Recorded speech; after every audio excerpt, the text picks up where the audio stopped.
Welcome back to Old War Stories with Uncle Jay. This is now continuing on to the next part of IBM and Son. So let's cut back into that video right now. We went to a Chinese restaurant in Chinatown in New York City. You're going to get some goddamn good Chinese food there. Believe it or not, it was at that Chinese restaurant, whatever it was, I don't know, that I learned about sesame chicken. You've probably had this a million times in your life. If you ever get Chinese, you know what it is? It's good. Everybody gets it. But the restaurant by us did not have sesame chicken. And I saw it on the menu, and I said, "Father." And he said, "Sure." And I got sesame chicken, and it was fucking delicious. It was great. It was absolutely great. I am so parched. Pardon me for just a moment. Oh yeah, this is going on a lot longer than I thought. Well, we got one more part to it.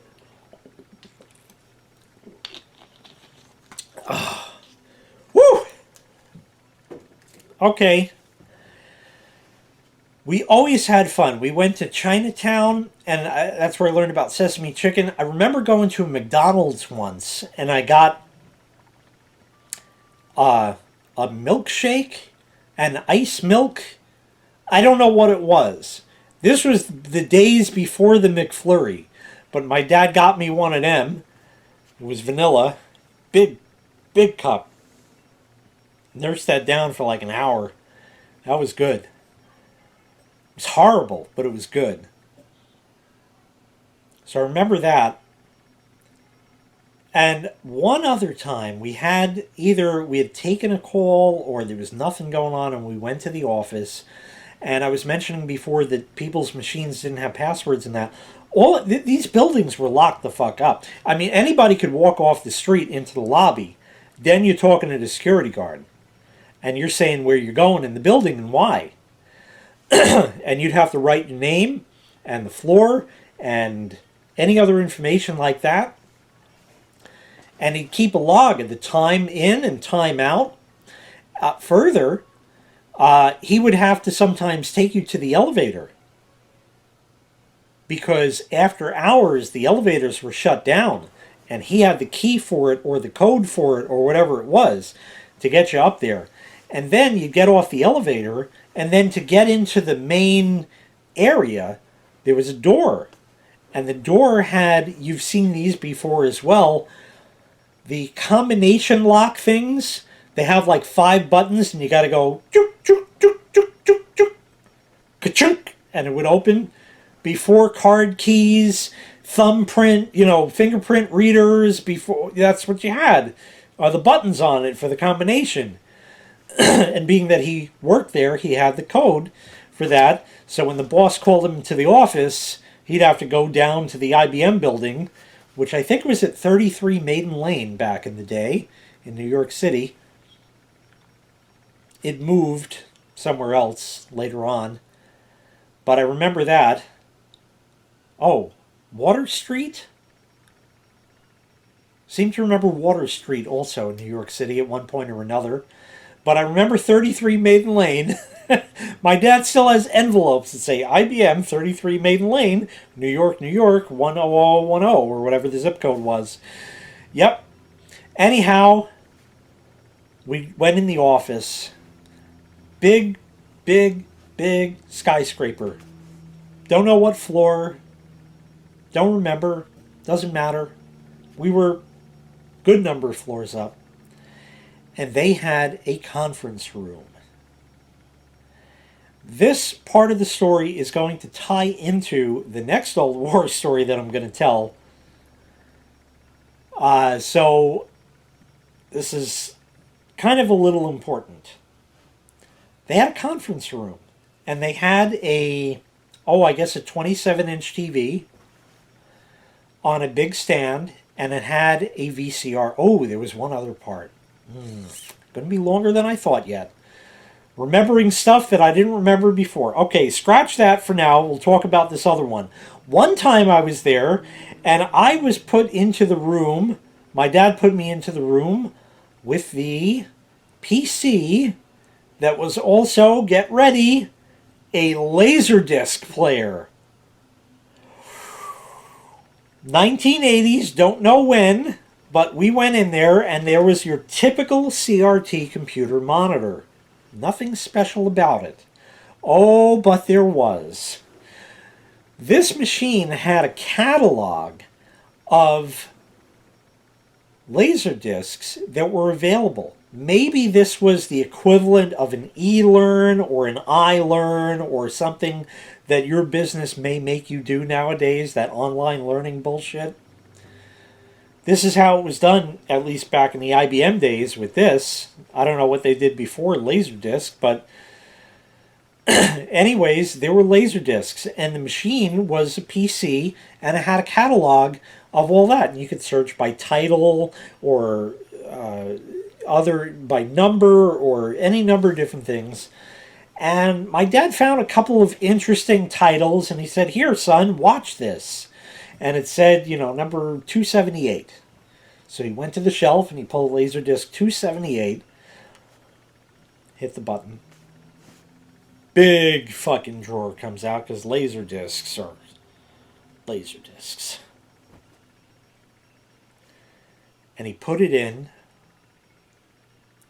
The drawer goes back, and I wasn't so concerned about the sounds the Laserdisc player made because the monitor did something extraordinary.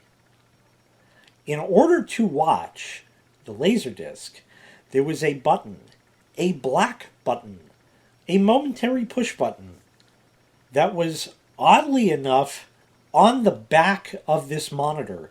So you had to go and reach around the back of the CRT and poke this little button.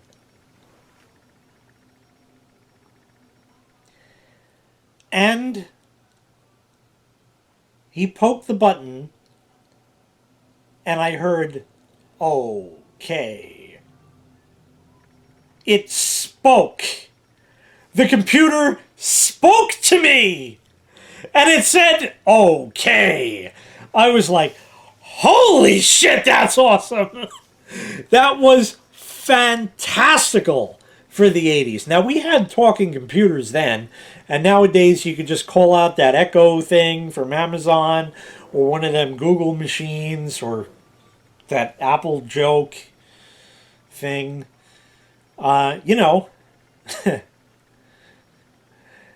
This thing spoke. That was high-end shit. I don't know why it did, and I watched a Laserdisc on, let's just say, how to solder. Won't mention anything about that. Not at all. Nope. Just soldering, good soldering techniques. Or something. I don't fucking know what it was, but it was somewhat interesting. And I watched the Laserdisc. So now getting back to the conference room. This room had windows. It was in the corner of the building. And there were windows on two sides. Maybe not the most conducive to a conference room with a TV. That was a 27-inch CRT. But maybe there were shades or blinds that could be put down for during the day when it was probably used. And the TV was up on a big cart. Excuse me. And I had a shelf below it with a cabinet under that. Big metal cart. It had a VCR. And they would show, I don't know, employee morale videos when they'd call SmackDown meetings, or I don't know what they would show. Your typical corporate bullshit stuff you don't want to watch. That's only going to spell bad news. You know the deal. You've been through them. This was the 1980s, and analog TV was going strong. And where was analog TV broadcast from? Well, the fuck right from the Empire State Building. Hop, skip, and a jump down the road. Wasn't really far at all. So we were right there in the heart of Pure fucking signal. Because we were right near the transmitter. Well, anyways, this TV, there was no cable TV in Manhattan at this time, or if there was, it was in very limited areas, and it was super fucking expensive. So a lot of people didn't have cable, and they used the old rabbit ears or roof antenna if their apartment building had that. This room did not have an antenna. But it was a Saturday and wanted to put the TV on, see what's on TV. We had cable at home, but you know, there's something on normal primetime TV on a Saturday, but there was no antenna. And the TV was not picking up much of anything. And my dad said, "Oh, wait a minute. I think, let me see." And he opened the cabinet underneath. And there was a piece of coax wire. It had the F connector on one end, and the other end had nothing. It was just stripped.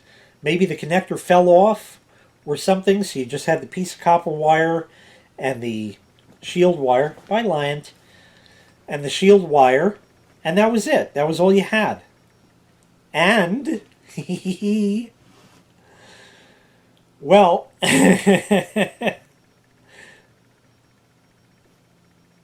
he hooked this wire up and ran it out to the window. Not out of the window, but just to it. And wouldn't you know, we picked up broadcast TV over a piece of coax wire. That's right. That is going to be a key part of the next Old War story. So stay tuned for that. In the meantime, thank you very kindly for watching. Make sure you click like, make sure you click subscribe, and take care. We'll see you next time. Bye-bye.